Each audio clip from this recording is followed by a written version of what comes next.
जम्मू कश्मीर के पहलगांव में हुए भयावह आतंकी हमले में महज 2 दिन बाद ही सुरक्षा बलों ने आतंकवादियों के खिलाफ सख्त रुख अपनाते हुए व्यापक अभियान की शुरुआत कर दी है। इस हमले में कई निर्दोष लोगों की जान चली गई थी, जिसके बाद पूरे देश में आक्रोश की लहर दौड़ गई। प्रधानमंत्री नरेंद्र मोदी ने इस हमले की कड़ी निंदा करते हुए आतंकियों के खिलाफ कठोर कार्रवाई का ऐलान किया था। इसी के तहत जम्मू कश्मीर पुलिस, सेना और अर्धसैनिक बलों ने संयुक्त अभियान छेड़ दिया है।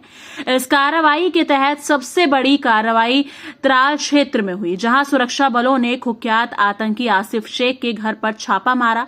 आसिफ शेख लंबे समय से आतंकवादी गतिविधियों में लिप्त था और उस पर कई हमलों की साजिश रचने के आरोप हैं। पुलिस को खुफिया सूत्रों से जानकारी मिली थी कि उसके घर में भारी मात्रा में विस्फोटक सामग्री छिपाई गई है। सर्च ऑपरेशन के दौरान एक जोरदार धमाका हुआ, जिससे उसका पूरा घर ध्वस्त हो गया।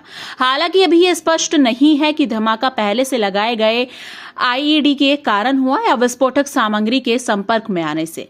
इसके अलावा पुलवामा जिले में सुरक्षा बलों ने दूसरे वांछित आतंकी आदिल शाह के ठिकाने पर बुलडोजर चलाया। आदिल शाह के खिलाफ कई गंभीर मामलों में वारंट जारी थे और वो लंबे समय से फरार था। सरकार की कई नीतियों के तहत अब आतंकियों और उनके मददगारों की संपत्तियों को ध्वस्त किया जा रहा है, ताकि आतंकवाद को जड़ से समाप्त किया जा सके। आदिल शाह के घर को प्रशासन ने आतंकी गतिविधियों में इस्तेमाल होने वाला ठिकाना घोषित किया था। बुलडोजर की कार्रवाई के दौरान भारी सुरक्षा बल तैनात रहा और कुछ देर के लिए इलाके में इंटरनेट सेवाएं भी बंद कर दी गईं। इन कार्रवाइयों से साफ है कि सुरक्षा एजेंसियों ने आतंकियों और उसके नेटवर्क को खत्म करने के लिए कमर कस ली है। केंद्र सरकार का स्पष्ट संदेश है कि आतंकवाद को किसी भी सूरत में बर्दाश्त नहीं किया जाएगा। स्थानीय लोगों में भी इस अभियान को लेकर मिलीजुली प्रतिक्रियाएं हैं। कुछ इसे सुरक्षा के लिहाज से जरूरी मान रहे हैं, तो कुछ इसे प्रशासन की सख्त कार्रवाई के रूप में देख रहे हैं।